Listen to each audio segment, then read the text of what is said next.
Okay, we are live. Hey, we're good to go. Hi everyone. I'm 83KY, and I'm gonna be running DuckTales 2 here. And there in the commentating bench, it's my good friend Natalie. Hello, everyone. So yeah, this game was something that I picked up in, was it August or something? You did the run for the event. Yeah, I actually picked this game up for the mystery speedrun event that DuckTales put on, and then 83KY kind of started running it off of the back of that. So Yeah, I wanted to see how fast I could go through the game, and yeah, and I ended up playing the game for a few weeks or so, and I got a top 30 place or so in the leaderboards, and that's where I was done. Considered being done for now, at least. for now. Yeah, for now. I haven't done any runs ever, like since well, I did one run for my birthday marathon that I did last week, and I've done some practice, but I might be a bit rusty here, so that's why the estimate is so high. But we can get going here. I'm gonna count down from 3, and then we start. 3, 2, 1, go. So we're gonna head to Niagara Falls first. So yeah, it's a bit of dialogue skipping to start with. It looks harder than it is. You have to kind of alternate between the start and A button to skip the text. And we're going to start off with hopefully a frame perfect trick being pulled off, but we'll see how we go. Nope. No. So there is a frame perfect jump that you can get where if you immediately jump off the platform that Webby is on, you can skip that dialogue text there, but it's very difficult to get. I think I've only managed it once. Not sure. You have done it a few times. Yeah, more times than me.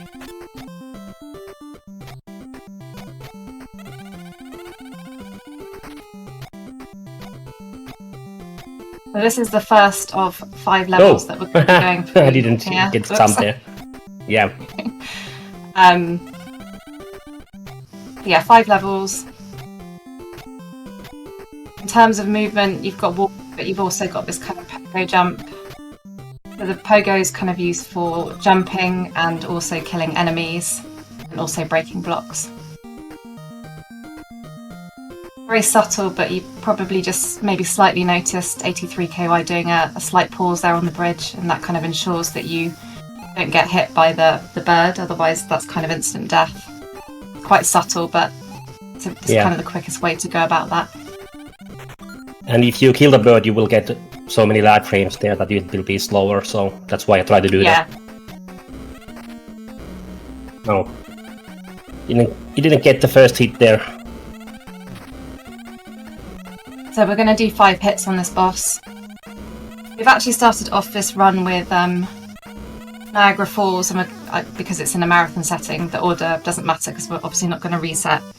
Yeah. The order you might do if you're kind of grinding for a good time would be slightly different, and we'll come on to why when we get round to that stage.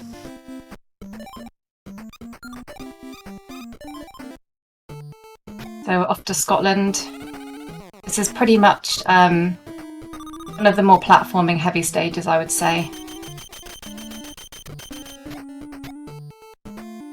Yeah, I lost quite a few runs here for stupid reasons. Yeah, you can kind of take a pit, and it's just one of those things.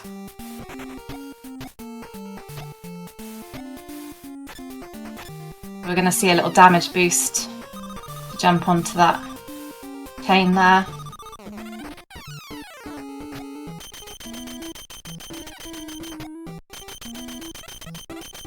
This is the quickest way you can actually jump up to that top section and get over to the second moving platform quicker, rather than waiting for the bottom one to move all the way along. That's just another... You could use the ghost hand there too to reach the hook faster, but I never gotten that. I never learned how to do that. Yeah, that is trickier.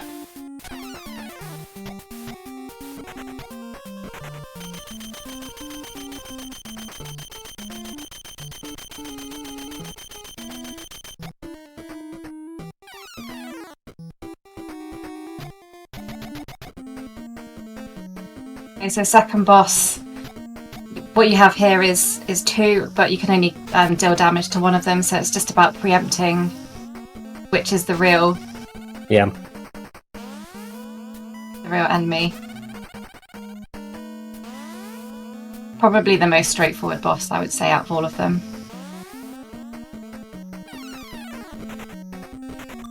There we go.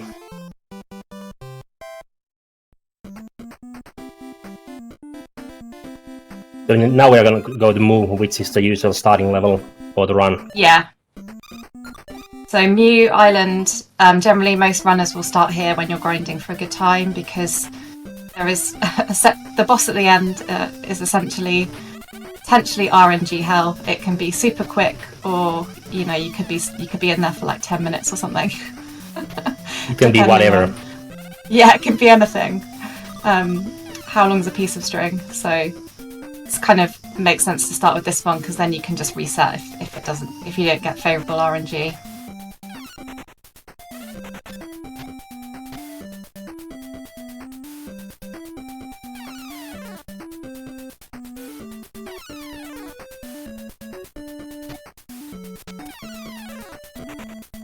The other thing that we do with the cane is the kind of cane swing, so kind of breaking blocks there.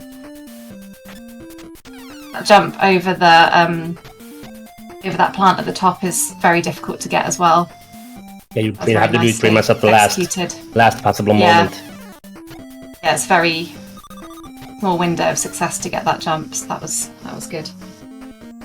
So here's Robo-Duck. Yeah, let's see. Bit of a nightmare.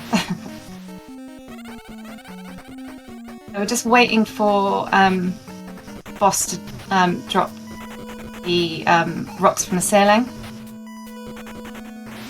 Go for the double hit setup here. Yeah, nice. GG's. So essentially what you've just seen there is the 83k has done a jump and a cane swing at the same time from rolling A to B. And that's quicker than kind of doing the stationary cane swing, and that way you can get two hits in. It's how many really hits in? I am forgetting. I hope it's the last one. It is. Yeah, that's the last one. GG's, that was really quick. We actually got quite nice RNG there. So sometimes Robo-Duck can just walk from side to side, from side to side, from side to side, infinitely. Yeah. Well, I got one walk there, so blocks. It wasn't optimal, but... Yeah. Okay. Very nicely done.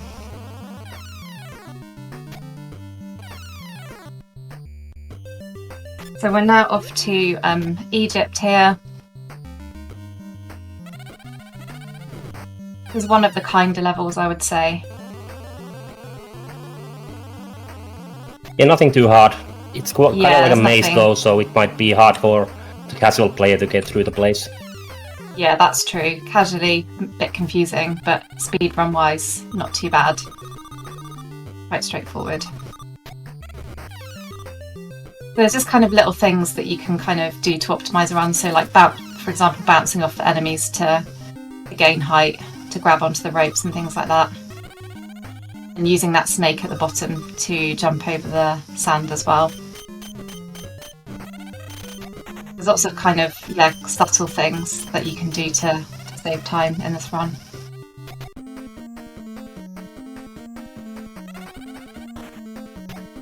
So what you can do is if you stay close to where the boss spawns out of the sand here, you can actually get 2 hits in if you time it right. So one when the boss is coming out of the sand, and then once when the boss is going back into the sand. So that's pretty much as quick as you can get it. It was quite good there, yeah.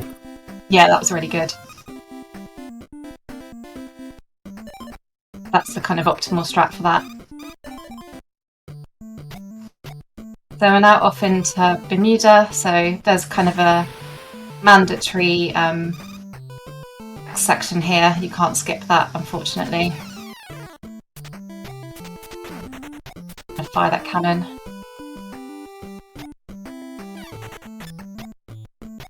Something that I definitely find quite difficult about this game is those ring. To land on them, you have to be very, very precise. I quite often end up making a pit from that.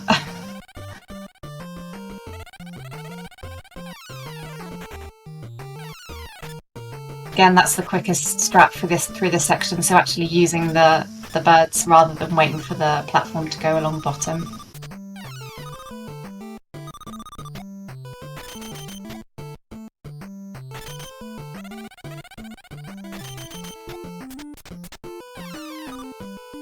And using the enemies to gain some height and speed.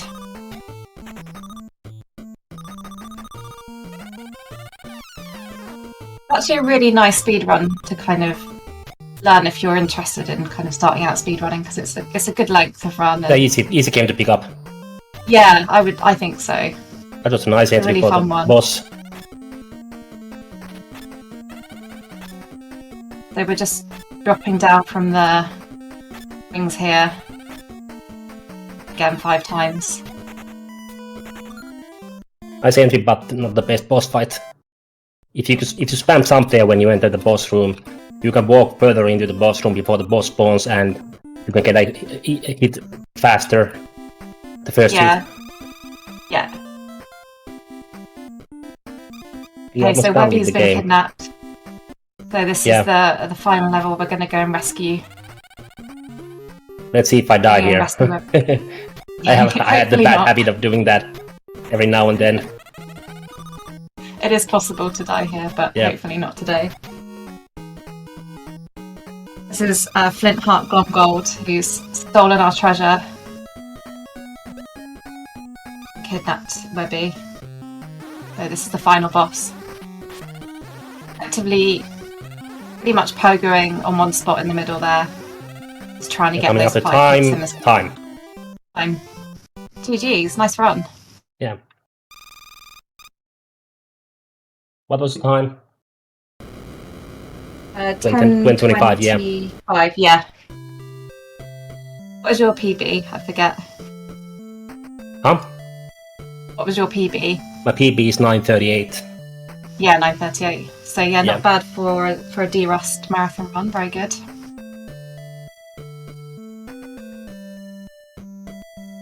And the record is just below 9 minutes, so I'm still 40 seconds away from that in my PB. Yeah, I think the curve from this kind of point to that is quite steep, isn't it? To kind of cut those. Yeah, it's optimizing everything from there. Yeah. Getting the webby skip, getting a good robo duck with double hits. Yeah. And all in all, good execution is required. Yeah, everything kind of perfect has to be perfect really at this point. Yeah. It's like basic stuff with the webby skip and good robo duck. I think I could do a 9:20 something, but still there's a lot of time just saved from there to reach the record. Yeah. Maybe one day. Maybe one day. Thanks for watching, everyone. Thank you for thank you. following me on Comms83, much appreciated.